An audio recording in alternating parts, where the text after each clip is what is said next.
예, 저를 말했잖아요. 그 뒤에 어떤 일이 벌어졌냐면 제 옆에 오질 않습니다. 그래서 이렇게 여러분이 지금 가까이 오신 거는 이제 저를 잘 모르기 때문에 그래서 이렇게 너무 감격스러워요. 예, 예, 공부하러 왔다가 이제 거의 한두 번의 강의가 되면 그다음부터는 이제 제가 보이면 멀리 멀리 이렇게 멀찍한 그래서 이렇게 세미나로 가서 앉아 있으면 제 주변은 휑해요. 그 코로나 전에 이미 거리두기를 어마어마하게 했었거든요. 근데 하여튼 그런 인연들 덕분에 여기까지 오게 된 것 같습니다. 저는 사실 강의를 갈 때 강의에 대한 생각을 안 해요. 안 할수록 이제 강의를 진솔하게 하게 되더라고요. 뭘 얘기해야겠다 그러면 다 스텝이 꼬여가지고 뭐 나중에 이제 어떻게 돌아오지를 못하고 막 후다닥 이제 마무리한 다음에 막 집에 와서 이제 벽을 치고 막 이런 일이 많아서 아예 아무 생각을 안 하고 이제 여기 오는 동안에 내가 어떻게 여기에 와 있을까? 인생이라는 게 이제 길이다. 그러면 끊임없이 이제 어디로 가야 한다는 거랑 그게 이제 도가 되려면 에, 자유롭고 행복하고 이 괴로움을 벗어난 길을 가야 되는 거잖아요. 누구나 길을 가는데 그게 도로 이어지진 않죠. 열심히 갔는데 막 거꾸로 가거나 구렁텅이를 일부러 자기가 막 파고 들어가고 막 이렇게 되잖아요. 근데 어쨌든 오늘 여기에 길이 저은 거죠. 그래서 이제 물었어요. 내가 누구인가? 그러면 지금 여기에 온 존재인데, 그럼 여기에 이제 중간에 이어진 사람들이 있고, 근데 이제 그걸 이어주게 한 건 이제 제가 한 공부고, 그 책에 담긴 어떤 지혜, 그리고 그거를 글로 썼기 때문에 온 거죠.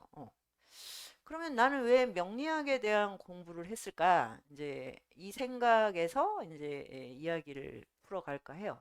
그 2012년에 제가 나의 운명 사용 설명서를 냈으니까 이제 10년이 이제 꽉 차게 된 거죠. 어, 근데 그게 이제 제 공부의 길, 인생의 길에서 이제 굉장히 중요한 이제 변곡점이 됐어요. 그 이제 어떤 지식이나 뭐 지혜도 어느 길에서 만나냐에 따라 전부 다르게 이제 표현이 되는데 왜 뜬금없이 명리학을 공부를 했고 공부한 것까진 좋은데 굳이 그걸 책을 냈을까? 그럼 명리학과 인문학을 결합해야겠다는 이 마음, 그 마음이 생겨서 막 이제 강의도 하고 글을 쓰게 된 거거든요. 그러니까 명리학은 간단하게 얘기하면 이제 내 운명의 지도예요. 어. 그런데 왜 이렇게 이제 명리학을 근대 학문이 이제 미신화하면서 근데 미신화했는데도 그렇게 찾아다녀서 명리학이 지하에서 그냥 면면 이어져 가지고 너무 많은 이제 블루오션이 되지 않았습니까? 거기가 예, 그 정년 이후에 참 좋아요. 그 직업이 저는 그 막 이상한 막 그 디지털 이쪽 따라가려고 하지 마시고요. 예, 명리학 배워서 사람들에게 그 지혜를 나눠주면 왜냐면 그거에 대한 갈망이 너무 많다는 증거거든요. 어, 그래서 이제 그 얘기는 무슨 얘기냐면 사람들은 자신의 운명을 모른다는 거예요. 모른다. 이게 되게 중요한 거죠. 저도 몰랐죠. 그런데 이제 그래도 내가 박사학위를 가진 엘리트인데 명리학을 어떻게 공부를 하지? 이제 가서 이렇게 상담을 해도 남들 눈을 피해서 그렇게 간 적은 있지만 이- 그런 경험 많이 하셨을걸요? 그래서 어떤 분은 명리학이 궁금해서 공부를 하는데 대학 교수예요. 근데 크리스찬이에요. 그래서 책을 이렇게 카바를 씌워가지고 몰래 숨겨다니면서 공부를 했다는 이것도 참 모순이지 않습니까? 궁금하면 하면 되는데 그러니까 엄청난 전제들이 있는 거죠. 우리가 궁금한데 이 여기로 들어가는 입구는 명리학인 것 같은데 이거에 대한 이제 20세기 이후에 씌워진 여러 가지 이제 이미지 막 이런 거가 부담스럽고 막 불안하고 이런 그래서 이제 저도 이제 그런 과정을 겪은 것 같은데 저는 이제 코스가 이제 동의보감을 배우면서 시작을 한 거거든요. 이 동의보감은 뭐 지금 현대의학이 인정을 하든 안 하든 몸에 대한 거잖아요. 몸과 질병. 그래서 동의보감을 먼저 배웠는데 그럼 또 갑자기 저는 명색이 또 인문학자인데 왜 또 동의보감 의학서를 읽었지? 그리고 그걸 또 굳이 글을 쓰지? 그냥 혼자 알고 이렇게 양생으로 활용하면 되는데. 근데 이제 그게 아 이런 거죠. 배우게 된 거는 제가 몸이 아팠고, 근데 제가 여러분이 상상하는 이상으로 게을러요. 아마 얘기를 들으면 충격 받으실 거예요. 저렇게까지 사람이 게으를 수가 있나? 이런 음. 그래서 병원 가는 게 너무 싫어서. 근데 이제 게으른 대신 배우는 건 좋아해요. 근데 그때 이제 동의보감을 너무너무 가르쳐 주고 싶어 하는 어떤 청년이, 이제 수유너머를 할 때, 그 인문학을 배우러 들어온 거죠. 그래서 이렇게 딱 마주친 거죠. 그 이게 이제 길을 걷다 보면 이런 마주침이 이제 수시로 일어나는데 이거 자체가 인생인 것 같아요. 어떤 마주침을 만들어내느냐에 따라 그게 이제 그 인연이 운명이 되고 필연이 되는데, 이런 우연적인 마주침을 피해 다니면 그건 길에 나선 게 아니에요. 자신의 인생을 잘 돌아보면 누구나 맞아 이걸 내가 왜 했지? 그럼 다 우연적인 마주침이 있어요. 근데 이거를 합리화를 시켜요. 내가 의도했다. 뭐 그 사람이 뭐 목적을 가지고 접근했다. 막 이렇게. 예. 대표적인 게 연애와 결혼이거든요. 세상에 그런 기획이 안 되는 건데 기획을 자꾸 하니까 그 연애와 결혼의 끝은 다 괴로움이에요. 너무 열심히 노력해서 괴로움을 만들어내는데, 그래서 그걸 또 드라마로 만들면 열심히 보시잖아요. 저는 뭐야 가족 드라마나 뭐 이런 거를 꽤 오랫동안 봤는데, 와, 저런 식의 삶을 이토록 많이 생산해내면서 거기에 또 열광하고 돈을 지불하고, 그러니까 그런 식의 인연으로밖에는 못 만나죠. 그러니까 이제 이런 건데 그 우연적 마주침을 내가 어떤 방향으로 향하게 하느냐, 그걸 어떻게 해석하느냐가 그 다음 스텝을 결정하는데, 이제 저는 아주 결정적으로 몸이 아팠는데 병원은 가기 너무 싫고, 근데 그 공부를 또 너무 열렬하게, 그냥 평범한 한의사가 아니고 너무 열렬하게, 왜 남한테 자기가 아는 걸 가르쳐 주고 싶어 미치는 이 사람 있잖아요. 그런 것도 타고나요, 진짜. 못 참는 거예요. 근데 제가 제대로 걸린 거죠. 그래서 이제 제 병에 대해서만 알려주면 되는데 동의보감 강의를 저한테 하기 시작한 거예요. 그래서 막 오행이 어쩌고 그게 우리 오장육부랑 어떻게 연결이 되고 뭐 이러면서 이제 몸의 병들이 어떻게 발현이 되고 하는, 너무너무 이거는 신기한데, 뭐가 신기하냐면 그 이전에 한 공부는 전부 다 분할을 하는 거예요. 그러니까 현대 의학도 그렇고 현대 그 과학 모든 게 쪼개는 거예요. 계속 쪼개놓는 거. 그거를 이제 박사과정까지니까 제가 학교 들어가서 거의 30대 후반까지 모든 걸 쪼개서 분석하는 공부만 했던 거예요. 예. 그래서 그런 식의 이제 공부를 해서 나가 누구인가를 생각하면 나는 나라는 존재가 쪼개져서 나오잖아요. 이게 이제 극단화된 게 스펙 문화인 거죠. 쪼개고. 그래서 다 쪼개 놓는 거죠. 그러면 그거는 비교와 경쟁의 오징어 게임밖에 안 돼요. 그 우리나라 사람이 그걸 너무 열심히 했기 때문에 오징어 게임 같은 영화가 나온 거예요. 그 전 세계인이 상상을 못 하는 거예요. 얼마나 모더니즘을 향해서 달려갔는지, 그 모더니즘의 종주국인 유럽과 미국도 깜짝 놀란 거죠. 지금 K컬처라는 건 전부 그 산물이에요. 그래서 저는 이걸 자랑스럽게 여겨야 되는지 그걸 볼 때마다 너무 좀 복잡해지는데, 미국이나 왜 유럽은 그런 걸 못 만들까요? 일찌감치 60년대, 1960년대 이후 방향을 선회했거든요. 한국만 그렇게 달려가고 있는 거예요. 근대화를 향해서. 이런 맹목적인 것을 안다면 안 하겠죠. 그러니까 모르니까 열심히 하시는 거죠. 그죠? 저도 그렇게만 이제 보고 있었으니까 그런 이제 공부로 나를 투영하는 거잖아요. 나는 누구인가 이럴 때. 그렇게 투영하면 결론이 뭐겠습니까? 네. 나는 사람이 아닌 것 같아서 모자라는 게 너무 많죠. 지금 청년들은 그래서 정말 일종의 지옥에서 살고 있어요. 왜? 나는 누구인가 하고 거울을 딱 보는 순간, 걸그룹과 그 아이돌이 떠오르는. 거기에 비춰서 자기 몸을 보면 뭐겠습니까? 이게 사람의 몸이 아니겠죠. 이거 오징어인가? 이게? 그래서 이제 몸을 막 그냥 혹독하게 훈련하는 그 바디 프로필 같은 걸 찍는 거예요.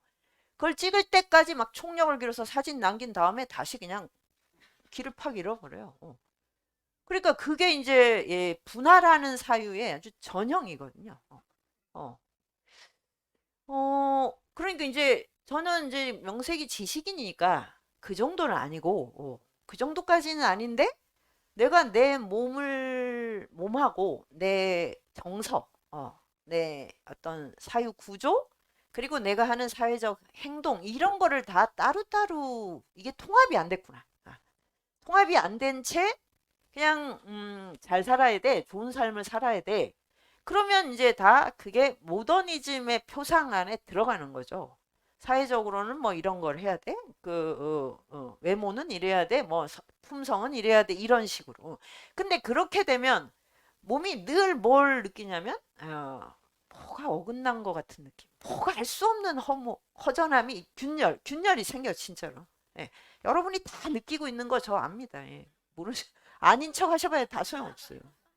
그게 원리예요. 원리라는 걸 몰랐어요. 저 사람은 괜찮겠지.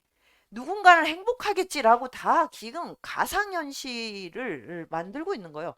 대한민국에서 뭐 전 세계도 마찬가지지만 그런 식으로 자기를 이렇게 분할해서 사는 사람 중에 행복한 사람 단 한 명도 없어요.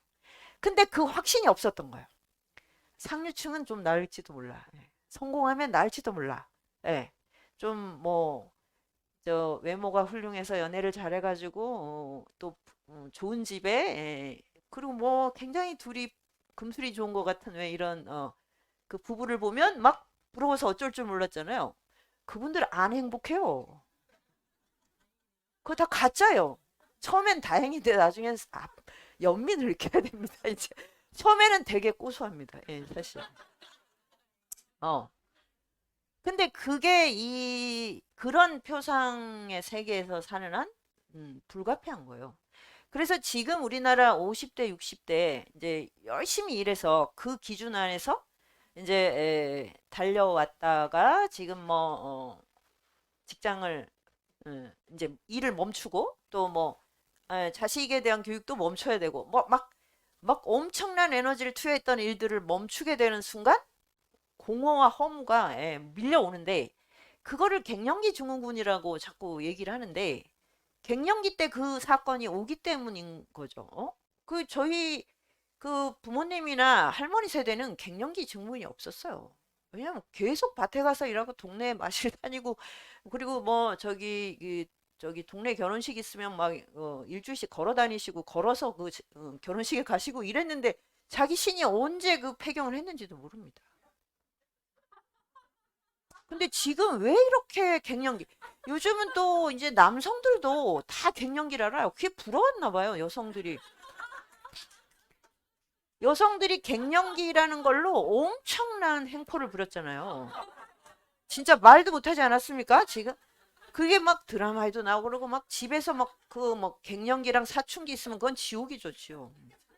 그거를 이제 남성들이 다 이제 고스란히 감당하다가 이제 나도 갱년기를 알아봐야겠다. 진짜 많아요. 갑자기 막 청승 부리고 여성화되고, 당황스럽게 만드는. 그러니까 이런 게임이 바로 이런 게임을 자꾸 하는 거예요, 우리가. 누가 더 불행한가? 누가 더 슬플 수 있는지 내기를 하자. 저는 드라마 보면 누가 더 고통스러운지를 내기를 하자. 그래서 그 사람의 복수를 합리화시켜 주자라는 그거밖에 안 보여요.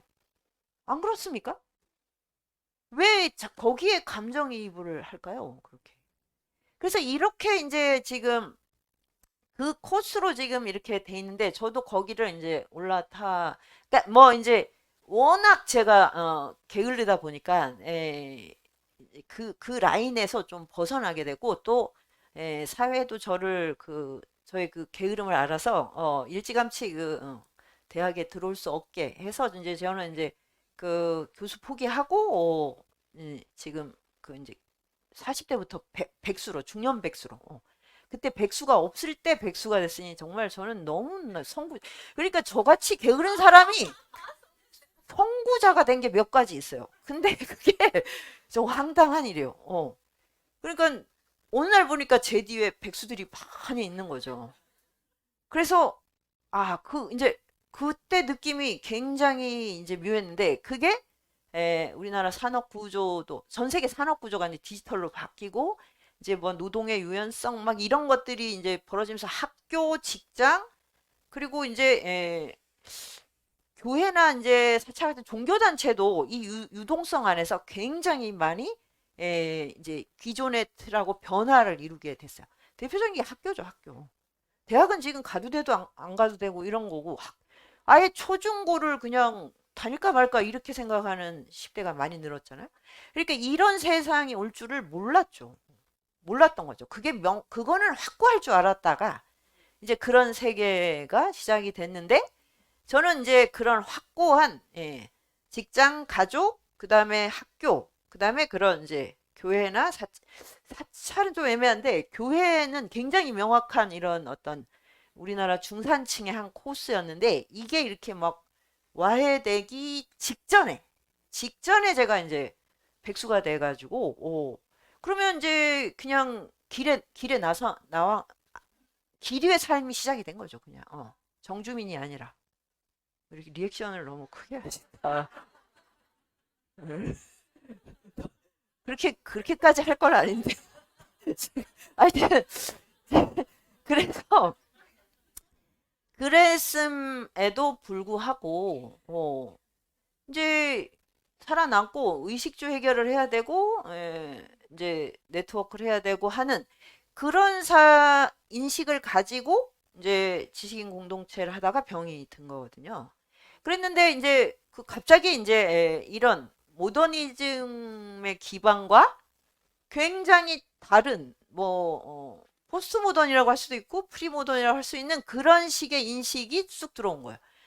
그래서 그때 이제 제가 동의보감을 배우면서 자연의 원리하고 내 오장육부의 원리하고 그다음에 내 마음의 행로가 이렇게 다 삼중주로 연결됐고 이 사실이 저에게 너무 큰 깨우침을 줬어요. 그리고 너무 자유로움을 줬어요. 너무 뭐랄까, 어, 그 해방감 같은 게 있었어요.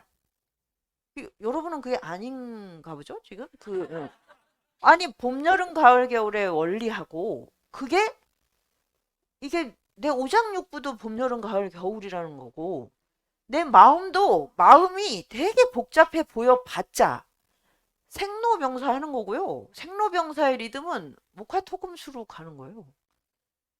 예, 근데 양자역학이나 이런 데 가면 굉장히 이제 이게 막 그 종잡을 수 없는 빠른 속도인데 이게 우리가 이제 마음을 미세하게 들여다보면 그렇잖아요. 근데 그 미세하게 들여다보기 전 단계는 생각이 일어났다. 그게 봄처럼 일어났다 퍼졌다. 쭈그러졌다가 그냥 사라지는 거예요. 이 스텝이 되게 이상하지 않아요? 이런 스텝은 어디서 나온 거죠? 어. 이런 거를 이런 원리 안에서 우리가 하여튼 살고 있다는 거예요. 그러니까 그거를 이렇게 적용을 하면 너무 많이 이해가 되는 거예요. 인간관계도 뭐 남녀관계도 다 이 리듬 안에 있어요. 그러니까 반드시 그 사랑을 하면 막 설레이는 봄의 시간이 제일 좋은 거고 막 불타는 시간 계속 불타면 어떻게 돼요? 죽어요. 소멸된다. 그러니까 다행히 좀 불타다가 싫어져. 다행히 얼마나 다행이에요. 가을이 반드시 와요. 그 막 꼴도 보기 싫어지거든요. 그러니까 이게 좋아한 강도만큼 혐오가 생기게 돼 있거든요. 이게 작용 반작용의 법칙이잖아요.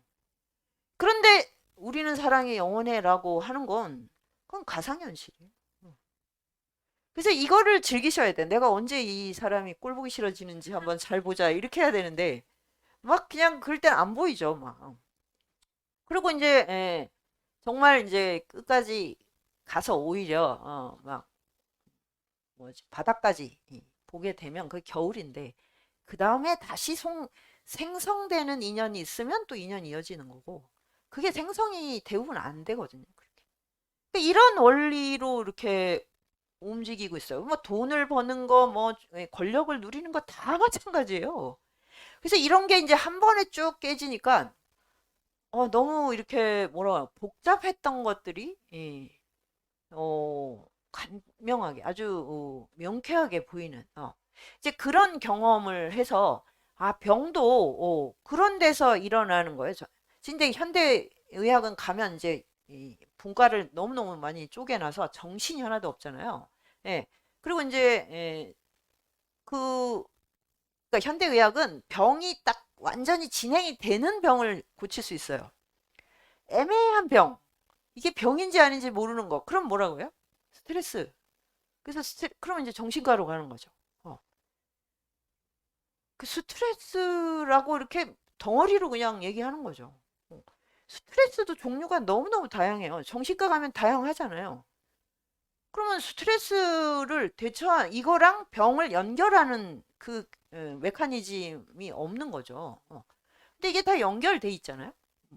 몸이 아픈데 마음이 편안할 리가 없고 마음이 아픈데 몸이 생리적으로 멀쩡해도 내가 하루를 자연스럽게 살지 못해요. 예. 그리고 인간관계가 막 그 꼬여서 괴로움이 더 많이 커집니다. 예. 그 이런 것들을 이제 이런 거가 이제 통합이 되면 일단 그러면 이제 내가 누구인가 어디서부터 시작해야 되는가는 굉장히 이제 명료해지는 거죠. 이게 주는 어떤 해방감이 있었어요. 그래서 이 동의보감의 관점에서 현대인을 보니까 그때가 한 10년이 전인데도 이제 막 그 스마트폰이 이제 막 사람들 일상이 되고 나서 사는 게 정말 정말 이건 눈 뜨고 볼 수 없는 지경이 된 거죠. 예, 낮밤이 다 뒤바뀌고 그다음에 스마트폰하고만 관계를 맺으려고 그러잖아요. 왜 그럴까요? 스마트폰은 어떤 그 문명사적 의미가 있냐면 온 세상과 모든 차원의 시공간이 연결된다. 네, 온라인, 오프라인 연결이 되잖아요, 지금. 그리고 그 안에서 거리를 다 뛰어넘잖아요. 손오공보다 더한 거예요. 손오공의 72가지 변신술을 뛰어넘는 걸 사람들이 갖게 됐어요. 그러면 이 밑에 있는 건 뭐예요? 인간의 문명의 방향은 뭐다? 무한한 연결. 무한히 연결되고 싶다는 거. 장애 없이 연결되고 싶다고. 그 마음이 이런 기계를 만들어 놓고 그 다음에는 어떻게 되냐면 이 구석기 시대보다 더 연결이 안 되는 존재로 사는 거예요. 와 이게 대단하지 않습니까? 이 박수 타야 돼요 인간. 뭘 또 박수를 칩니까? 나 진짜 이분들이 제 언법에 지금 이런 풍자와 반어를 잘 너무 근데 해맑으시다. 박수 치랜다고 박수를 치시네. 저는 너무 신기합니다. 세상에. 그래서 막 화성도 연결하고 싶고 온 우리를 다 연결했잖아요. 시간도 137억 년 막 빅뱅까지 가고 이제 막 온라인 오프라인이 자유자재가 됐단 말이에요. 그러면 이 밑에 깔린 거는 인간이란 존재에 대한 이제 어떤 해석이 뭐냐? 존재는 무한한 연결이다. 근데 수많은 장애가 있잖아요. 가족부터 이제 장애죠. 그걸 이제 우리가 지금 말로 왼수라고 하는 거예요. 왼수야 왼수. 이게 가까이 이 장애를 못 벗어나는데 그러면 이제 밑에 깔린 욕망은 연결이야. 그러면 어떻게 해야 돼요? 장애를 벗어나는 길을 찾아야죠. 왜? 존재의 근원이 그거니까. 그렇지 않으면 우리는 생명의 근원에 반하는 삶, 반생명적으로 살게 된다고. 근데 어떻게 했냐면 이제 가족하고의 관계도 끊어버리고 스마트폰 안에 들어가 버린 거예요. 그러면 그 안에 뭐 굉장히 넓은 세계가 있지 않냐? 근데 나는 어떤 거를 접속해요, 주로? 나의 쾌락을 증식해 주는 것과 접속해요. 나를 즐겁게 해주는. 그러니까 게임하고 뭐 그 야동이라고 하면 안 된다 그러더라고. 불법 동영상이라고. 어. 그걸로 가고 그러면 그다음에 뭐 약물 이런 걸로 가겠죠. 네. 근데 이렇게 이 얼마나 모순이 됩니까, 인간이? 인간은 이런 존재이기 때문에 지금 이제 뭐 뭐더라? 챗봇인가 뭐 이런 게 나온다며요. 채팅하는 뭐 그 인공지능. 그래서 뭐 어마어마한 이제 정보량이 생겨서 인간은 얼만큼을 알고 있는지를 그걸 만든 사람이 짐작할 수가 없대요. 어. 그 알파고가 왜 그 전 세계 바둑의 그 신들을 의 10만 배 이상. 근데 계속 진화를 하고 있다니까 정보량이. 그러면은 도대체 어떤 삶이 펼쳐질까 궁금하기도 하고 두렵기도 하지만 저는 솔직히 뻔할 것 같은 생각이 듭니다. 예. 예. 그걸 대하는 태도는 안 바뀌거든요. 음. 나만 이롭게 하는 거, 나만 즐겁게 하는 거를 활용하려고 할 거고, 그걸 소유하려고 할 거고, 그것으로 이 우주의 무한한 정보와 연결되겠다는 생각은 안 할 테니까요. 네. 그 두 가지가 아주 명료해지는 건데, 그래서 그 이제 제가 아, 음, 이제 그 동의보감을 통해서 이제 그 모더니즘이라는 그 베이스에서 이제 좀 탈출을 해서 이제 존재와 생명 뭐 이제 이런 거를 이제 통합해서 보는 그런 이제 시선이 이제 생기게 됐고 근데 현대인들은 그 이렇게 그러니까 그런 궁극적으로 모든 문명은 그렇게 우주와 생명 존재와 이 자연을 연결하는 방향으로 그 계속 기술을 발전시키는데 사람들이 그것을 쓸 때는 이 정말 탐진치의 욕망과 쾌락의 그 블랙홀 안에서 쓴다. 이거가 너무 자명해진 거잖아요. 그런데 결론이 그럼 그렇게 하면 뭐냐면 기술이 아무리 발달하고 우리가 아무리 편리한 세상을 살아도 몸이 아프고 마음이 괴롭다예요. 예. 그리고 관계는 더 이렇게 막 예, 확장되고 막 그 활성화되는 게 아니라 관계의 고립과 단절. 그러니까 마음의 병이 어마어마하게 늘어나게 되는 거죠. 그래서 이 동의보감에 이런 원리를 우리가 이런 원리 하에서 생명 활동을 한다. 이거를 정말 너무너무 알려주고 싶은 마음. 그러다 보니까 이제 제 병은 그냥 없는 걸로 됐어요. 그 있는지 없는지 몰라요. 병원에 가서 하기도 안 했으니까.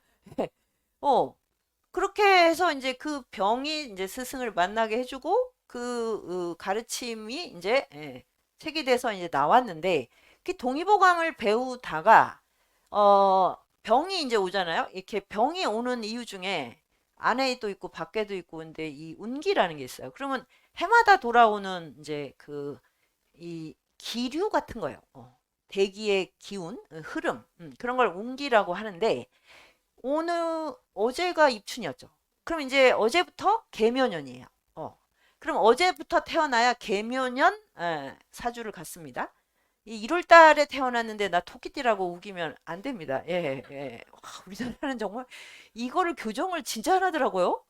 그 1월 2023년 1월부터 그냥 개묘년 첫 번째 아기가 태어났습니다. 뭐. 걔는 호랑이띠예요, 호랑이띠. 걔 나중에 알면 걔 얼마나 억울하겠어. 어? 그러니까 입춘 절기력을 쓴다. 근데 이거는 사실 그 그게 어렵나요, 그게? 이때부터 시작이 된다? 근데 그거를 교정을 안 해요. 똑같이 그런 방송이 나옵니다. 예. 그럼 이제 어제부터 이제 개묘년이고, 그러면, 개묘년에 그 개묘년 자체 그 기상의 흐름이 있어요. 작년은 이민년 그러면 바람과 불의 해예요. 바람과 불. 뭐 엄청나게 컸잖아요. 올해는 바람인데 큰 불은 아니고 에, 작은 불과 아주 건조한 기운. 이 두 가지가 이제 핵심인데 그게 이제 어떤 이제 스텝을 밟아가요. 72일마다. 그러면 이제 그거에 따라서 기상 이변이 되기도 하고 기상이 너무 편안하기도 하고 이렇거든요. 근데 이것의 영향을 굉장히 많이 받아요, 몸이. 그래서 올해 이제 그러니까 경자년에는 폐가 문제다. 그랬는데 정말 이제 역병이 온 거잖아요. 폐를 공격하는 바이러스가 오고 뭐 이런 식으로. 그러면은 이제 그거를 배우는데 이 운기라고 하는 것이 사람 몸의 그러면 내가 올해 아프냐 안 아프냐는 굉장히 중요한 운이잖아요. 나의 운. 그래서 그걸 배우다 보면 육식갑자를 배우게 되고 육식갑자를 배우다 보면 사람마다 태어날 때 어떤 오행의 리듬을 갖고 태어난다. 그거를 알게 된 거죠. 그게 사주다. 거기서부터 이제 이거는 내가 전혀 그냥 사주는 사주팔자. 그러면 그냥 팔자를 그렇게 말하나? 이렇게 그 한자가 뭘까라고 전혀 궁금하지 않았어요. 여러분도 사주팔자 할 때 팔자는 아시고 사주가 뭔지 궁금하셨어요? 그냥 앞에 붙는 말이라고 생각하셨어요. 사주가 네 개의 기둥이니까 같은 말이에요, 팔자랑. 네 개 연월일시의 오행이에요. 그게 네 개의 기둥이라서 사주고 거기에 여덟 개의 글자가 있어서 팔자거든요. 와, 그러니까 이거는 너무 그냥 뭐 아주 그냥 어떤 중립적인 표현인데 그리고 우리가 사주팔자 이러면 딱 어떤 마음이 먼저 드세요? 아이고 내 팔자야 이럴 때. 내 팔자는 참 대단해. 난 너무 잘 살았어. 내 팔자 정말 좋은 거. 이렇게 하나요? 사주팔자 그러면 벌써 굉장히 부정적인. 어둠의 그림자가 이렇게 막 산전수전 이게 막 바로 떠오르죠. 그러니까 이런 것들이 이미지가 결합이 돼서 그것을 학문으로 대하는 거를 막았던 거예요. 근데 그거는 가짜죠. 실상이 아니라고. 사주팔자는 그냥 투명한 말이라는 거야. 내가 몇 년, 몇 월, 몇 년, 몇 월, 며칠, 몇 시에 태어났다는 말인데 그냥. 어. 그래서 거기서부터 이제 진짜 이 하나의 장애를 걷어내니까 이게 이제 이렇게 들어가는 입구가 생긴 거죠.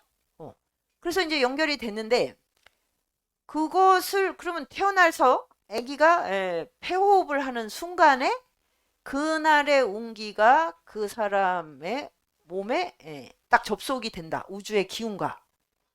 오, 이게 되게 신기하죠? 그러면 이제 지금 태어나는 애는 개묘년, 그러니까 토끼띠죠. 그리고 이번 달이 갑인일이에요. 그러니까 목기가 엄청 강한 거예요. 지금. 지금. 여러분도 그래서 이게 입춘 되자마자 이렇게 일요일에 이렇게 저도 저같이 게으른 사람이 이 일요일에 이렇게 이게 이제 갑이 목기가 강할 때 일어날 수 있는 거거든요. 그리고 오늘은 갑오예요. 갑오. 갑오니까 또 목기 화기야. 오늘 태어나는 애는 이거 큰일 났네. 근데 지금 시간이 그러면 무진 기사 기사시네 기사. 시간은 좀 괜찮네. 근데 그래서 이제 이렇게 되는 거죠. 개묘년, 갑인월, 갑오일, 기사시. 8개. 그러니까 4개의 기둥, 사주, 8개의 글자, 팔자. 사주팔자가 이렇게 형성이 됐어요. 그러면 얘는 일단 목기가 엄청 강하고 목기 그리고 화기 그리고 목기 화기가 기본인 거예요. 그러면 목기 화기는 그냥 이게 그냥 정보가 아니에요. 우리 오장육부랑 관계가 있는 거예요. 그래서 그러면 얘는 간하고 심장이 엄청 발달한 애야. 그러면 기본적으로 파이팅이 넘치겠죠. 얘는 뭐 이건 뭐 말릴 수가 없는 그냥 무대에 바로 뛰어나가고 뭐 일 저지르고 그다음에 뭐 별 뒤에 대부분 다 일이 잘 안 된다기보다 마무리를 잘 하는데 관심이 없어. 일을 이렇게 벌리는데 굉장히 재능이 있어. 그러면 이제 뒷수습은 딴 사람이 와서 해줘야 되죠. 그러니까 그런 경우에 근데 또 변이는 별로 이렇게 뒤끝이 없어요. 이런 사람은. 왜냐면 또 새로운 걸 또 그 기획을 하거든요. 그러니까 이런 스타일의 어떤 심리와 그다음에 행동 방식, 행동 그리고 그런 존재의 리듬을 가지고 태어난다. 그러니까 운명이라는 게 다른 게 아니고 내 존재의 리듬이다, 리듬. 예.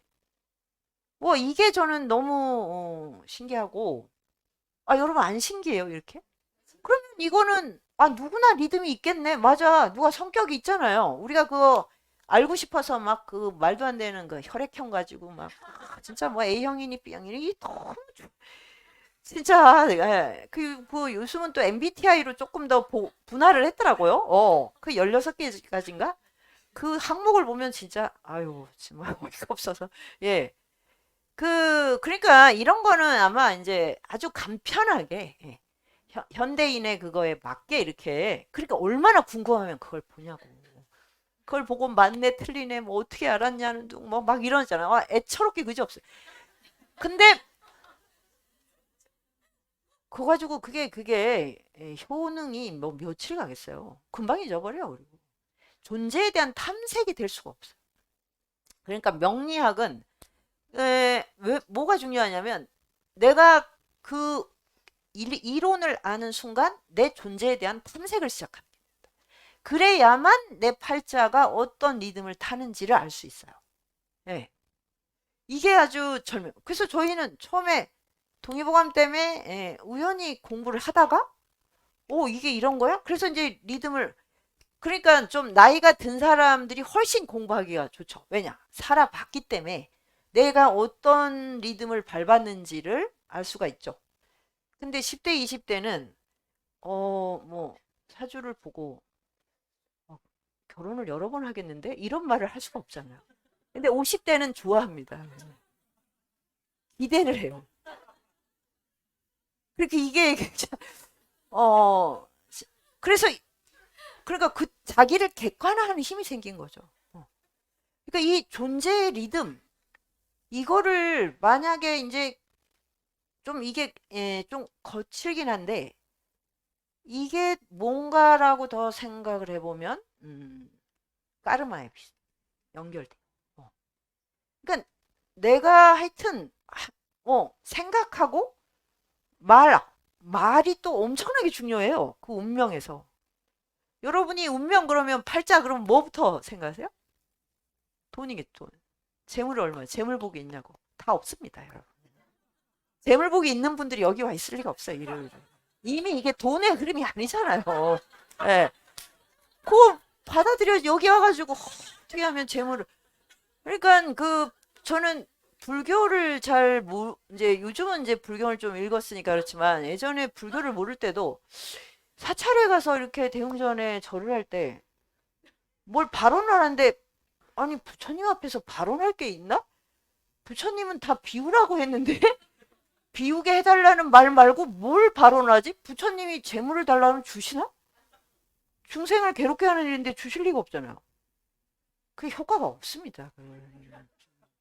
부처님 예수님한테 가서 뭘 이루기 물질적인 거 뭐 이런 거 기도하는 건 그건 좀 우주적 상도덕에 안 맞아요.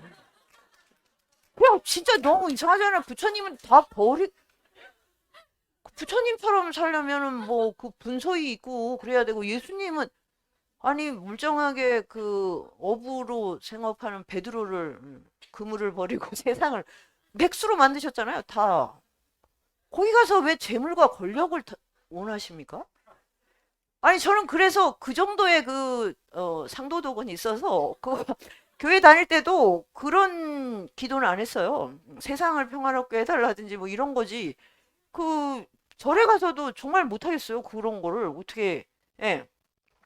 그래서 그러니까 재물 그다음에 이제 우리나라가 이제 선거 되면 우리나라 하여튼 정치인들은 이 관운 뭐 그래서 이 엄청나게 이제 성업을 한답니다. 예, 뭐 그게 없으면 아마 예, 판단을 못 하실 거예요.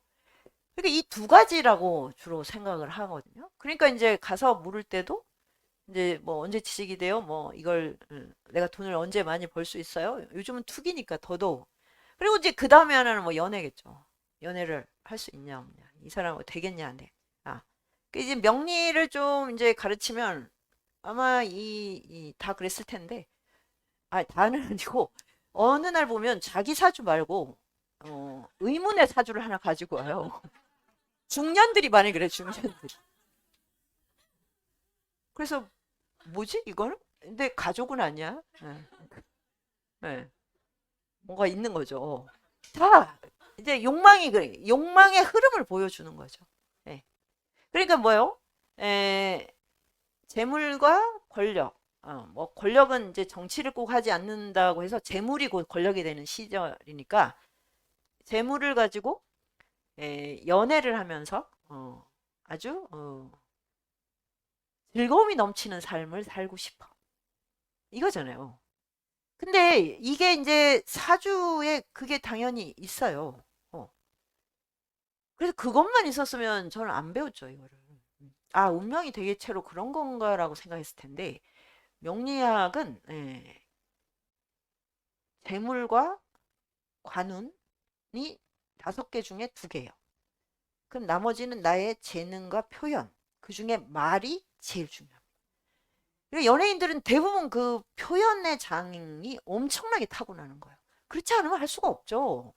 그래서 저는 제가 다른 강의에서도 했는데 저는 윤회를 믿게 됐어요. 왜? 뭘 보고 믿었냐면 달라이 존자님 때문에 믿은 거라기보다는 어, 트로트 대회를 보고 믿었어요. 저렇게 어린애가 어떻게 저런 감정 표현을 하지? 여러분 그게 믿어지세요? 그리고 뭐 BTS도 마찬가지예요. 그게 노력으로 될 수 있는 거예요? 노력으로? 어? 노력형은 뭐 싸이 강남 스타일 같은 거는 노력으로 될 수 있을 것 같긴 해요. BTS는 불가능하지 않나? 그 손흥민 선수도 마찬가지고. 그거는 무수한 생애 동안 저거를 훈련하고 이 땅에 오지 않는 한 가능하지 않다. 그러니까 이런 게 지금 막 우리 앞에 펼쳐지고 있는데 설명 못 하잖아요. 근데 이제 이런 보통 사람은 잘 믿기가 어려워. 왜? 하는 게 별로 없고 진짜. 뭘 별, 전생에 뭘 한 거야 대체? 이렇게 되긴 해요. 근데 이제 반전이 있어요. 아, 명리에서는 그런 식으로 어떤 재능을 너무 특별하게 타고나는 게 치우쳐 있다고. 태가불급이라고. 그러면 명리에서 제일 중요한 건 뭐냐면 균형을 잡는 거거든요. 균형 잡는 사주라는 건 뭐예요? 보통 사람이에요. 보통의 평범한 사람이 진화론적으로 봤을 때 가장 최적화된 존재라는 거를 명리학을 보고 알았어요. 그래서 그때부터 이제 제 삶을 긍정하기 시작했죠. 그때 비로소 나의 이 불편한 외모, 그 다음에 이 그 불친절한 성격, 그 다음에 왜 그렇게 취직이 안 됐을까? 그렇게 나름 공부 열심히 했는데 왜 취직은 안 되지? 그러니까 근데 여기서 취직이 안 된 것만 생각하잖아요. 근데 공부는 어떻게 그렇게 계속 할 수 있었지? 이런 생각은 못 합니다. 그러니까 여러분도 아마 자신의 이제 팔자를 보면 자기가 안 된 것만에 집중하는데 지금 이 시간에 이렇게 건강하게 이렇게 살아 있음에 대해서는 생각을 못 해요. 그게 이제 이 운명을 어떻게 대하느냐의 문제죠. 그러니까 여기에 운명에 대한 해석이라는 그 인문학적인 지성이 필요한 거예요. 지성. 네. 제가 오늘 주제를 지성에서 영성으로 했는데 이제 지성 얘기 나왔죠? 그래서 지성이 필요합니다. 그래서 결국은 명리는 운명의 지도면서 내 운명에 대한 해석의 지도예요. 예. 거기에 따라 이 사주팔자가 정말 자기를 행복하게 하고 세상을 이롭게 하는 그런 팔자가 되기도 하고 정말 무한한 결핍과 무한한 원망, 예, 그 갈망으로 그 사주를 정말 그 최악의 팔자로 만들 둘 중에 하나인데 현대인은 대부분 다 후자로 아주 다 불성사나운 사주로 만들어 버려요 결국. 이 자기가 완성하는 거죠. 내가 얼마나 팔자가 센지 알려주마 이러고 예, 별로 알고 싶지 않습니다. 그러니까 거기는 오행밖에 없어요. 그죠? 여덟 글자에는 천간지지해서 오행에 그 60개가 조합돼 있는 거예요. 그러니까 이 사주팔자는 전 세계의 운명론 중에 가장 고도화된 알매 체계예요. 왜? 그 공통 우리가 이제 저기 뭐야 그 뭐야 혈액형 그럼 A형 너무 많잖아요. AB형 너무 많잖아요. 근데 MBTI도 16개 안에 들어가잖아요. 명리는 동일한 사주가 거의 케이스가 몇만, 10만 명의 하나래요. 왜? 경우의 수가 너무나 많기 때문에 그게 같을 수가 없어요. 그러니까 이런 그 운명론은 없습니다. 예. 뭐 저기 별자리도 굉장히 발달된 건데 별자리도 사실은 별들의 기운이 지구와 어떻게 연결되느냐 그때 태어나는 그 존재가 갖는 운명의 리듬인데 별자리는 12개가 있고 거기에 또 많은 분할을 하긴 합니다만 기본적으로 태어난 월이 그 공통성이기 때문에 그 명리에 비하면 훨씬 더 그 뭐야 같은 사람이 많은 거죠. 그러니까 근데 그리고 제가 명리를 배우면서 운명에 대해서 굉장히 많은 것들을 사유하게 됐는데 우리가 굉장히 세상이 복잡해. 그리고 그래서 알 수가 없어. 어, 뭐 도대체 나도 모르겠고 막 이렇게 하는 게 정말 그게 무지라는 걸 알았어요. 그렇게 안 복잡해요, 사실. 그렇게 복잡하게 살지 않잖아요. 너무 욕망이 뻔하잖아요. 네?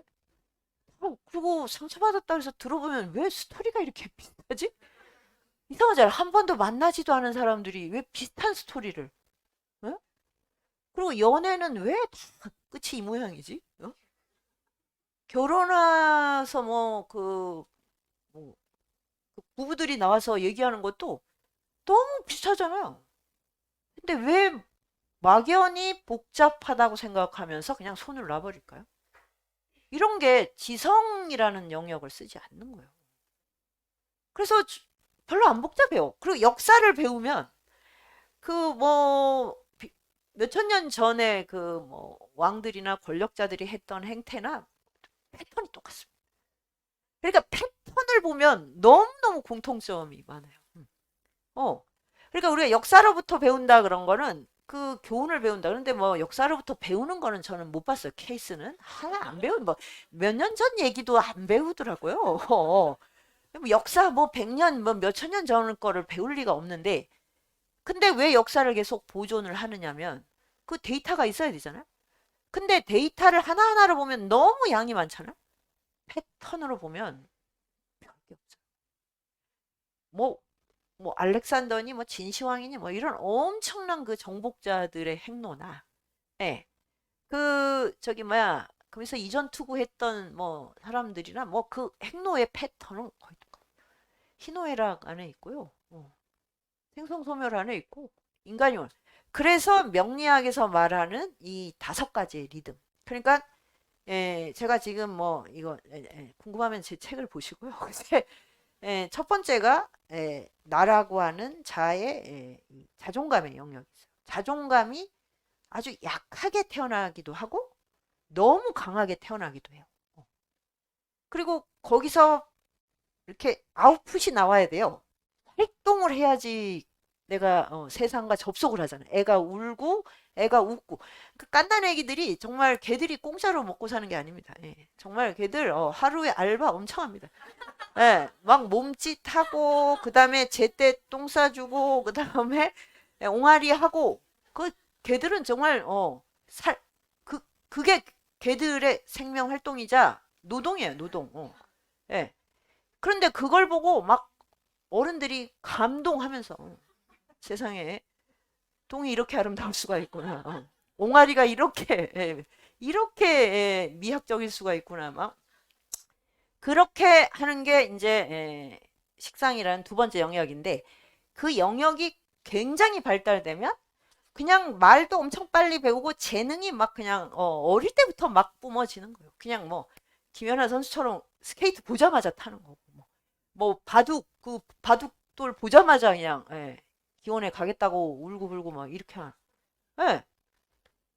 근데 우리는 그런 일이 없었던 거죠. 아니 우리라고 해도 되나? 예. 그냥 근근히 그냥 그 나이 된 말 배우고 심부름 좀 하고 뭐 이게 그 영역이에요. 근데 저는 그 부분이 이제 타고나질 않아가지고 제가 아까 상상 이상으로 게으르다는 게 제가 길눈이 어두워요. 길눈이 어두운 것도 이게 타고난 그 오행의 리듬하고 관계가 있어요. 길눈이 어두우면 그러면 물어보면 되잖아요. 길 가요. 절대 안 물어봐요. 이게 안 나오는 거예요. 그래서 막 그 강의를 갈 때 항상 저는 이 초긴장이 뭐냐면 내가 거기를 무사히 찾아가느냐 이거거든요. 그래서 이제 막 시간을 늦어서는 안 된다 이거에 대해서 그래서 미리미리 일찍 와서 그 동네를 막 배회합니다. 예. 예. 어 그런데 길 이제 못 찾은 경우에 막 하다가 이제 도저히 안 되겠다. 그래서 이제 지나가는 행인을 딱 붙들고 물어요. 그럼 막 연변에서 오신 분이거나 아니, 몽골에서 오신 분 이런 그리고 그런 분이 또 왜 열심히 가르쳐 주면 더 난감해지고 더 헤매게 되죠. 왜 이게 이런 일이 벌어지고 제가 이제 그러면 이제 이 말하고 먹을 복이 관계가 있어요. 이걸 잘 타고난 분은 어디를 가도 먹을 복이 있어요. 돈을 자기 안 벌어도. 예. 그런 분들 그러니까 저는 근데 어떻게 했어요? 제가 한때 자판기 믹스커피에 저기 중독이 됐었는데 그럼 어딜 가면 믹스커피가 어딨냐 이것만 봤거든요. 믹스커피가 제대로 안 나오는 99가지 사연을 다 겪었습니다. 뭐, 돈을 넣었는데 안 났다. 이거는 그거는 막 차면 되는데, 뭐, 삐뚤어 나와, 애가. 이렇게 나오거나, 뭐, 컵이 몇 개가 겹쳐서 나온다거나, 뭐, 하여튼, 아마 들으시면, 정말, 그래서 다 제 그 동료들이 세상에 이런 일이 나가라고. 그런 거는 진짜, 아무나 겪을 수 있는 게 아니라고. 근데 이제 그 중독은 끊었어요. 그 중독을 끊는 순간 믹스커피 자판기가 안 보여요. 이게 진짜 놀라워요. 길거리에 안 보여. 어. 예, 하여튼 이제 그런 이거는 뭐 저 사람의 팔자가 저 사람은 먹을 거기 지독하게 없어서 식당에 가면 뭐 갑자기 식당에 문제가 생기고 이런데 이런 걸로 뭐 우리가 팔자라고 안 하는데 사실은 이 디테일이 다 그 사람의 리듬하고 관계가 돼 있는 거예요. 그래서 제가 중국 여행을 하다가 중국 여행은 먹을 게 너무너무 많은 곳이잖아요. 단 한 번, 10년 만에 단 한 번, 이 감자볶음이 너무 맛있어. 이거를 한 번 더 리필해줘. 라고 했는데, 갑자기 주인이 뛰어나오더니, 이 가스레인지가 고장이 났다. 음. 이런 일은 저밖에 못 겪습니다. 근데 하여튼, 이런 거예요. 그러니까 이제 앞에 나가서 발표를 하고 뭐 재능을 발휘한다. 이런 거는 이제 진짜 상상하기 어렵잖아요. 근데 제가 지금 이렇게 강의를 하고 있잖아요. 이것은 무슨 일일까? 피나는 노력으로 리듬을 만들면서 대운이라고 10년 만에 오는 리듬이 있어요. 그게 50대부터 온 거예요. 나의 운명사용 설명서를 썼을 때 본격적으로 시작. 그러니까 이제 계속 강의를 하고 저는 뭐 이렇게 표현하는 거 안 좋아하는데 어느 날 보니까 유튜브에 제 강의가 너무 많은 거예요. 헤아릴 수가 없이 많아. 내 강의가. 그러니까 이제 이렇게 강의한 것들을 다 보관하고 있다가 다 이렇게 이제 그 방출을 하는 그 시기하고 그게 이렇게 딱 맞은 거죠. 그래서 타고난 사주팔자가 있지만 또 10년마다 돌아오는 대운의 변화가 있기 때문에 그 기다려야 됩니다. 그래서 이 기다려서 내가 이렇게 불균형했던 거를 채우는 순간이 반드시 오거든요. 기다리려면 어떻게 해야 돼요? 장수를 해야죠. 살아남아야 되잖아요? 살아남으려면 어떻게 해야 돼? 욕심을 버려야 돼요. 재물과 되지도 않는 타고나지도 않은 거. 그런 거를 원하기 때문에 기다리질 못하는 거예요. 몸이, 심장이 뜨거워지고 불타서. 그래서 잠도 못 자고. 그렇게 하면, 그래서 이 운의 리듬을 만나지를 못하는 거거든요. 근데 어쨌든 이 영역, 자존감에서 표현력의 영역이 있고, 이 재능을 가지고 재물을 일구는 거예요. 근데 지금은 뭐 재물 그러면 전부 투기잖아요. 자본주의는 기본적으로 약탈 경제니까 뭐 굉장히 멋있는 사업인 것 같지만 나중에 결론적으로 가 보면 사람들을 홀릭이라 하죠. 홀릭이라 그러면 되게 세련되잖아요. 그냥 속여서 사기쳐서 등쳐서 그냥 주머니를 열게 하는 거예요. 그게 아니면 이 약탈 경제가 돌아가지를 않아요.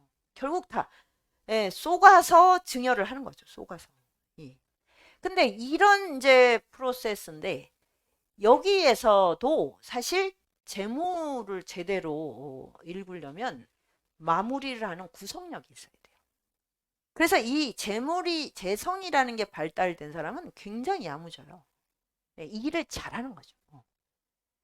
그러니까 지금은 이제 디지털 경제이기 때문에 여성들의 여성성이 더 많이 필요한 시대라 여성 CEO나 여성들이 훨씬 더 그 현장에 많이 있게 되는 거예요. 그게 이제 구성하는 힘인데, 그러니까 그냥 그 막 내가 막 표현력으로 막 그냥 질러서 예, 투자를 하게 되면 그 재물을 이렇게 내가 갈무리를 못 합니다. 근데 지금 그런 거를 너무너무 많이 하고 있는 거예요. 그래서 이제 이 구성력으로 재물을 일구면 그 다음에 여기서 끝이 아니에요. 이걸로 사회적 관계를 만드는 거예요. 예. 그런데 지금은 보세요. 회사를 다녀도 사회적 관계가 확장이 안 되잖아요. 그 20세기에는 회사를 다닌다는 건 내가 사회적 관계가 확장된다는 의미였어요. 확장이 안 돼요. 단절이 돼요. 그래서 이 소유에 대한 집착이 더 강해지는 거예요. 예. 돈이 절대로 나 밖으로 못 나가고 그다음에 우리 가족 밖으로 못 나가요. 그러면 거기서 인생이 끝나버려요. 내가 열심히 이제 어떤 소지를 개발해서 돈을 번 다음에 그냥 돈을 계속 증식하는 거죠. 근데 이 사주팔자는 재물이 관성, 그러니까 사회적 관계로 확장이 돼야만 돼요. 흘러가야 돼요. 그러면 어떻게 해야 돼요? 돈을 써야 되죠. 그러니까 우리가 재벌은 돈을 버는 거지만 정치인들은 돈을 쓰는 거잖아요. 그래서 이제 이 정치인이 돈에 대한 욕심이 있으면 관운을 타고났다고 할 수가 없죠, 사실. 예. 그런 원리예요. 근데 보통 사람도 그렇게 살아야 돼요. 재물을 일군 다음엔 재물을 사회적으로 순환시키는 그걸 관성이라고 해요. 그런 뭐랄까 네트워크 안에 들어가야 됩니다. 반드시. 예.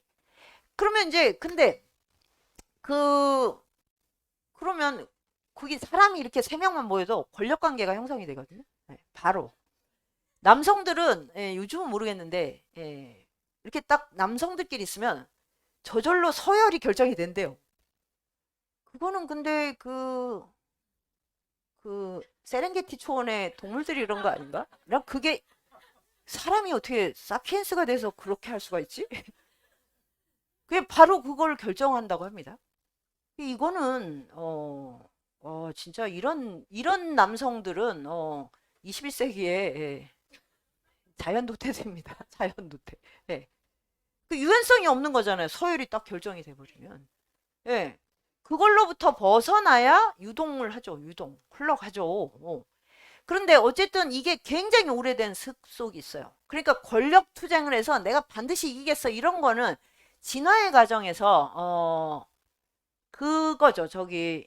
아직 야생동물 그 야생동물 이전에는 곤충의 세계가 무지막지한 그 서열과 그 위계가 있거든요. 그때 가졌던 습을 아직도 가지고 있는 거예요. 그거를 무슨 자랑스러워 한다는 게 말이 안 되지 않나요? 나 아직 어 곤충이야. 내가 얼마나 곤충스러운지 보여줘? 이렇게 하는 거. 권력을 그렇게 쓰는 사람은 바로 성관계를 그렇게 해요. 어. 그래서 제가 정말 놀란 게 재물하고 관성은 일종의 에로스를 표현해요. 명리학에서. 와, 이게 놀랍지 않나요? 성에 대한 게 너무너무 많이 읽어낼 수가 있어요. 어. 그러니까 이게 우리가 재물을 어떻게 대하냐가 그 관계에서 집착을 표현하고 권력에 대한 이 막 뭐 맹목적인 거죠. 권력을 가져서 뭐 하는 건 권력을 가져서 좋은 건 딱 하나밖에 없죠. 사람을 지배할 때의 쾌감이잖아요. 내가 이렇게 딱 움직이면 옆에 쫙 도열하고. 예, 그 주로 그렇지 않나요? 저기 이 주먹 쓰는 분들 쫙 그리고 막 이렇게 막 까만 양복을 다 입어야 돼. 또 그것도 이렇게 막 아무 옷이나 입고 있으면은 아우 안 돼. 이건 후줄그래. 이건 조직에 내 힘을 그리고 까만 차를 타고 그리고 나와서 막 이렇게 인사도 이렇게 하면 안 돼. 이거 더 안 돼. 이렇게 했다가는 정말 완전히 바로 아웃. 이렇게 해야 되잖아요. 저것은 무슨 곤충 때의 습관일까? 응? 그러니까 그런 거 말고 도대체 내가 남보다 위에 올라가서 좋은 게 뭐가 있을까요? 그걸 지키기 위해서는 항상 뭐예요? 밑에서 치고 오는. 예. 예, 그래서 숫사사들도 그렇게 막 호령을 하다가 늙고 병들면 자기 아들들한테 다 그냥, 예, 그, 뭐, 이제 죽거나 아니면 조용히 이제 물러나서 그냥, 정말, 예, 은퇴한 채로 그냥, 예, 자기 삶을 마치거든요. 예. 근데 그런 게임을 도대체 왜 저렇게 하고 싶어 하는 거지? 끝이 너무나 명료한 게임을? 어, 그러니까는, 그런데 여전히 권력 관계가 있고, 여성들도 권력 싸움이 장난이 아니잖아요. 요즘 더 글로리 보니까, 와, 오징어 게임보다 더 무서운, 와, 저렇게 복수를 저렇게 열심히 할 수 있구나. 내비둬도 그 사람들 다 그냥 알아서 망할 텐데. 그걸 모를 때 막 열심히 복수를 하는 거야. 왜냐면 절대로 그렇게 살 수가 없어요. 왜냐면 그건 명리학적으로 불가능해요. 그렇게 남을 괴롭히면서 쾌락을 얻은 사람은 그 불에 자기가 결국은 당하게 돼. 왜냐면 이거 제어가 안 되거든요. 그렇게 열심히 할 필요가 사실 없거든요, 실제로. 그런데 하여튼, 드라마는 하여튼 재밌잖아요. 연기도 너무 잘하고. 그래서 근데 여성들끼리의 그 권력투쟁도 어마어마하죠. 그래서 계속 이제 서로 위에 올라가려고 막 그거 확인하려고 막 기를 쓰는 거죠. 그러면 그러면 이제 여기서 만약에 명리가 끝이면 그래서 내가 관운이 있어서 막 그냥 내가 별 노력을 안 해도 막 그냥 그런 예, 조직을 거느리고 이러고 있으면 좋겠다. 근데 이게 가능하지 않은 게 여기서 다음 단계가 있어요. 그 인성이라는 영역인데 제가 거기를 보고 와, 이 명리학에 대한 책을 써야겠다. 인성이 공부의 운이에요. 공부는 있을 거라고 생각해 보셨어요? 공부? 공부는 그냥 머리가 좋고 엄마가 사교육을 잘 제공하고 예, 좋은 학군에 있고 이러면 된다고 생각하시죠? 안 됩니다. 그건 공부운이 아니고 노동운이에요. 노동. 애들이 뭐 그냥 저희 죽어나잖아요. 예. 아니 그건 애를 잡는 일이에요. 그냥 어떻게 어릴 때부터 이렇게 애를 그냥 노동 현장에 내몰아서 넌 10년, 15년 뒤에 돈 벌어 오라는 얘기를 하는 거 아닙니까? 연봉 1억으로 보답해. 이거 아닙니까? 와, 진짜 저는 그것이 모성인가? 나는 여성들이 엄마가 모성이 있는지를 모르겠어요. 그럴 때. 그럴 때 이제 전생에 예, 원수였구나. 원한을 갖기 위해서 애가 어. 그래서 하여튼 그 영역인데 공부 운을 타고나는 거예요. 그러면 어떤 상황에서도 공부를 해요. 그래서 제가 저를 생각했더니 아까 얘기했듯이 먹을 복 지독하게 없고 취직복 없고 재성 없고 어떻게 이렇게 정확하게 맞을 수가 있어요? 취직이 그렇게 안 될 수가 있어요? 근데 제가 봐도 뭐 저를 뽑고 싶지는 않을 것 같긴 해요. 역지사지가 되더라고요, 되기는. 근데 제가 강원도의 광산촌에서 자랐는데 인천에서 고등학교를 보냈고 그 돈이 엄청 들지 않습니까? 그리고 사립대학을 갔어요. 이게 지금 생각이 너무 이상한 거예요. 근데 저는 그게 너무 당연했어요. 우리 어머 부모님은 공부를 하는 사람은 무조건 학비를 대준다는 그 철의 규율을 갖고 있었어요. 공부를 안 하면 그거는 그냥 자기 선택이고 하면 그렇게 한다. 공부를 하라는 말은 하지 않았어요. 네. 저희 엄마는 제가 머리가 좀 너무 둔하다고 생각해서 많이 저를 격려하셨죠.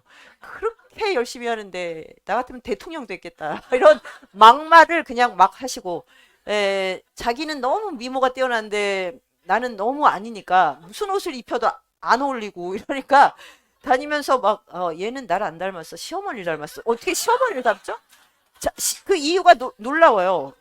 나를 가졌을 때 너무 그 시집살이를 당했다는 거야. 그 맞긴 맞는데 그러다 보니 그 미움이 나를 이렇게 만들었다는 그거를 나를 옆에 두고 막 얘기를 하셨다니까요. 예. 그렇다고 저는 절대 상처받지 않았어요. 엄마가 철이 없군 이렇게 생각했지. 어. 이게 저희 엄마는 막 그 강산촌에서 막 치맛바람을 일으키고 치맛바람 이래봐야 진짜 뭐 광부 사택에서 하는 게 뭐 참 미미하게 그렇지만 하여튼 어떻게든 내 딸을 돋보이게 해주려고 뭐 최선을 다했으나 다 좌절했죠. 그런데 그래서 사립대학을 갈 때 부모님이 아무 그걸 안 했어요. 어떻게 등록금을 마련하지? 그 생각만. 그랬는데 또 사립대학을 마치고 제가 취업을 했으면 이제 해서 보답을 해야 되잖아요. 너무 취직이 안 되는 거예요. 그래서 대학원을 갔어요. 대학원을 가서 나 대학원 붙었어 그랬더니 너무 좋아하는 거야. 그게 뭔지도 모르고 하여튼 시험에 붙었다면 너무. 그런데 그 들어가서 한 달 만에 보증을 잘못 써서 빚더미 올라왔죠. 근데 제가 대학원 박사과정을 남보다 빨리 마쳤어요. 이런 일이 어떻게 가능해요? 네? 그러니까 계속 그 길은 열려 있었던 거예요. 저보다 막 엄청 머리가 좋고 막 글도 잘 쓰고 이랬던 선배들은 집안 좋고 공부를 하다가 나가서 뭐 엄청나게 이제 뭐 출세를 했죠. 공부운이 계속 막히는 거예요. 공부를 그렇게 하고 싶어요. 뭐 희한하지 않습니까? 네. 이게 있는 거예요. 이 공부운이 나의 자존감의 핵심이에요. 공부를 하는 만큼 내가 생명력을 가져요. 이 원리가 있는 거예요. 놀랍지 않습니까, 이게? 그래서 사주는 우리가 알듯이 이렇게 재물과 권력을 다투고 하는 데가 아닌 거. 그리고 이게 중요한 건 계속 순환해야 돼요. 그러니까 타고날 때 다 어느 쪽으로 치우쳐서 타고나요. 그러니까 누구는 재능이 뛰어난데 공부는 잘 안 오게 될 거고 재능이 뛰어나면 그러겠죠. 요즘 뭐 재능이 뛰어나면 바로 그냥 연습생 되는 거 아니에요? 예? 근데 재능이 그저 그래. 그러면 거기서 이제 그 정리돼서 이제 나와서 학교를 다니게 되면 그 공부운이죠. 이런 식의 원리가 있는 거예요. 그러니까 재물을 또 많이 얻게 되면 그러면 이 재물을 관리하느라고 사람 관계를 맺지를 못해요. 그래서 나중에 그 공허함이 엄청 커요. 부자가 절대 행복할 수가 없어요. 권력을 가지고 권력을 누리는 사람들은 항상 불안해요. 왜? 누가 올라올 테니까. 자기가 그랬기 때문에. 네. 그래서 이게 순환이 되는 거는 모든 사람에게 동일한 운명이다.